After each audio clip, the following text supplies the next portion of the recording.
nitaomba. Maisha imekuwa ngumu. Mafuta iko juu.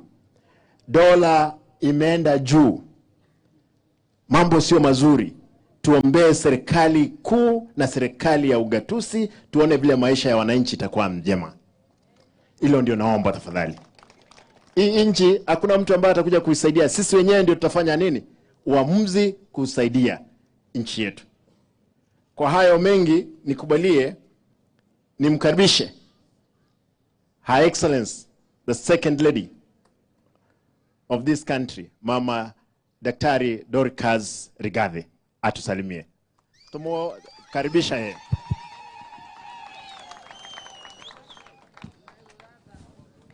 Asante sana our governor. Bwana asifiwe. Bwana asifiwe tena. Na tunaweza keti. Your Excellency the Governor of Kisii County, Honorable Simba Arati, your deputy and the staff and the MCAs who are here, our Honorable Member of Parliament, Zahil Jahenda, and also our women rep who is here, fathers of faith, wale wamekuja mababa wa kanisa, na tulikuwa na hao asubuhi na tumeombea Kisii. Tumechukua masaa matatu kuomba na kumleta mbele za Mungu kwa sababu kuna haki ya kufanya hivyo. Let me observe all the protocols that have been set, na niseme leo tulikuja kwa sababu kuna shida ya mtoto mvulana.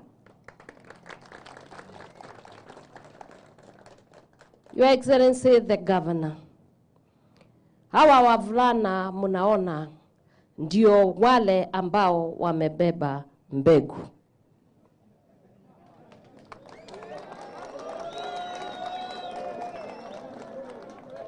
Na hawa wavulana ambao mnaona wakikaa chini hapa, hawa ndio economic drivers, ndio baba wa kesho. Hata leo wengine ni baba lakini wako na shida. Mimi kama mama nikisimama katika hii nchi yetu, ninafikiri tunataka tubadilishe mawazo. Tukiwa national government na county government, kila kiongozi, hawa watu, watoto hawa wangu wa wavulana, mtu yeyote ambaye anataka kura, huwa anaenda kwao. Kura zikiisha, bado wako kwa mtaa. Na mimi nikiwaangalia, ni watu ambao wako na nidhamu sawa sawa. Unaona hata nikienda kwao sina shida, kwa sababu hakuna mtoto ambaye ako na shida na mama yake.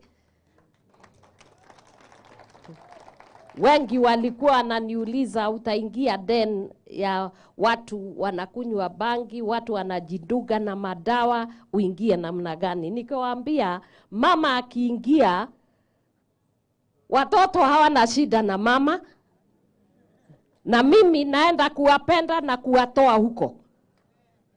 Na niwaambie watoto wangu, boy children, I love you.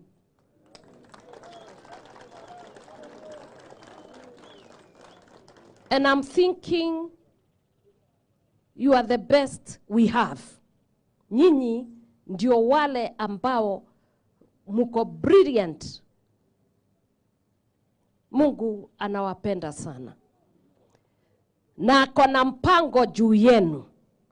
Na mkiniona nikizunguka, nikienda hizo dance, nikienda Bomet, natoka Bomet, naenda Mombasa, naenda wapi, ni kwa sababu kuna shida ambayo imeingia, na hii tirafu yote imetoka kwetu. Sisi tukiwa wazazi hatukuwalea vizuri, na ninataka kuomba msamaha juu ya hii jambo. kwa sababu sisi tulilelewa vizuri na tumeenda sawa sawa.